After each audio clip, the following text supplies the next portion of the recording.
So tonight, what we're going to do with the NVG 30 is we're going to test out its different levels of infrared. And what we want to do is we want to be able to capture how much light comes out of this in the IR on mode versus the IR 1, 2, or 3 mode under other night vision. So we won't actually be looking through this, we'll be looking at this through the Night Fox Red HD. Alright, so we're here inside of a dark room. Here through the Night Fox you can see my son is holding the NVG 30, but I'm going to turn the IR off on the Night Fox, and we're still going to look through the viewfinder here. We're just going to look through it in order to check out how much light is emitting through the infrared lamp on the NVG 30. So go ahead, son, and just turn on IR on. Okay, so look around, look down at the floor, look down, straight down at in between your feet. There you go. Okay, so very, very little. It's like a very low light. Go ahead and look kind of straight at me. Yeah, it's visible, obviously, but it's not super bright. Go ahead and go to IR1. Okay, that definitely brightened up. Go and look down at the floor again. Whoa, okay, that lights you up entirely. That lights up your whole body almost. So, yeah, wow. Okay, go to IR2. Oh, yeah, okay, that lights everything up even more.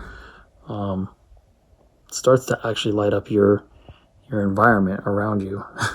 Go ahead and look at me. Yeah, that's blinding. Go ahead and look down. Okay, go to IR3. Yeah, just as I thought. There's no real difference between IR2 and IR3. And even visually, when you look through the NVG 30, there's no real difference there. So, all right, and next up we'll do it through the NVG 30 and we'll look through it. So that's a lot of light. Go ahead and turn it off. Not off, not the unit, but just the lights. And go back to IR on. Okay, so there you saw how bright the others were and how low IR on is. And we'll see that all you really need is IR on in a confined area. You don't need the 1, 2, or 3. IR on is enough. It's enough to light up the whole place when you're looking around at it. Go and look at me again. Look around. Turn to your left. There you go. Yeah, I can't really see what you're seeing. There's no real light emission, just a little dot, and then turn to your right. All the way to your right. Yeah, hard to spot you like that unless there's a light up against the wall, but just barely. Okay, let's check it out through the NVG 30. Okay, here we go through the NVG 30. Now, one thing I want to say about this is I had the brightness up on my NVG 30. It was so bright just on the IR on mode indoors that I had to lower it down. I put it all the way down to level 1 on the brightness. So this is going to be level 1 on the brightness, 1 out of 5. I could do auto brightness, but I don't know if it's going to be changing around on me. So this is going to be level 1. Okay, as you can see, there is a little bit of flashing from my son's phone because he's looking at his phone right now. All right, so here we go. I'm going to go level 1. We're in my son's room here. Here we are on level 1 of brightness on only IR on. And you can see as I scan around the room, IR on is enough. It's definitely enough. It's a low emitting 940 light, IR light, and it's definitely enough, believe me. And this is on our brightness level 1. I had to lower it down because it was just way too bright. You can always increase the brightness if you need to, see more or brighten it up. Look at this stuff here, okay? Again, we're in my kids' room, all right? So I'm going to turn on the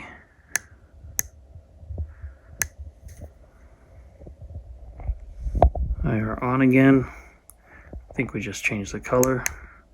Okay, so this is IR1, IR2, IR3. Not a whole lot of difference especially between 2 and 3. Here, we'll change the color to white phosphor and turn on the IR again, changing the color to white phosphor. Again, this is brightness level 1, so it's a low level of brightness. But here we go. If I turn on the IR1, that definitely brightens things up. And then IR2 brightens it up a little bit more. And then IR3 doesn't really do much. Between IR2 and IR3, nothing happens really. Okay. And then back to IR1. Okay. Here we go, scanning around the room.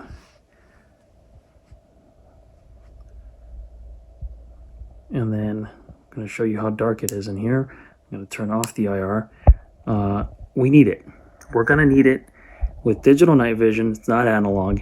We're going to need it in a confined space, confined closed room with no ambient lighting and no ambient lighting from outside. We're just going to need it. If that's the case and you're going to use it like that, again, it's not for war fighting, but it is great for everything else. And I take that away, and I'm scanning the room right now. You can't even tell because it's just so dark in here. And you can't see. So that's that. Okay, so I'm going to do one more thing for you here. I did increase the brightness to level 3 just to show a little bit of a difference between level 1 and level 3. And by the way, that's 3 out of 5. I didn't want to go all the way to 5. It just might be too much. So here we go. I'm going to turn on the IR on, and that's IR on. And you can see that there's a difference with level 3 brightness. Looks pretty good. Looks pretty good. It's nice. You don't probably want to go too bright in a super dark area. It just might mess with your eyeball, or your eyeball's a little bit too much. Something's probably not good for your eyes. So you could manually set it between 1, 2, 3, 4, or 5. You can also do auto brightness, which is okay sometimes, but I just don't care for it very much at times because it does do this kind of refreshing and flickering, and you can see it trying to change its brightness depending on where you're at. I don't really care for that. I'd much rather just set it manually and change it when I need to. So here we go. Top of my son's head right there. I'm going to go to, whoops. That's on.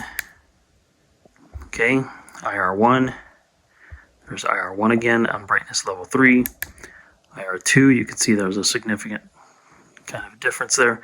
And then IR3, no real change, even in a close environment here. So, hope you enjoyed that differences and what it looks like under other IR as far as the IR is concerned. Again, best way to use this, especially outdoors, is like this. But in here, in a closed environment with no IR lighting, you're gonna need it. You're gonna need that IR light. Again, it's not for war fighting. It's not for SWAT team usage or anything like that. But it is great for everything else because when you're just trying to see in the dark, it's pretty incredible.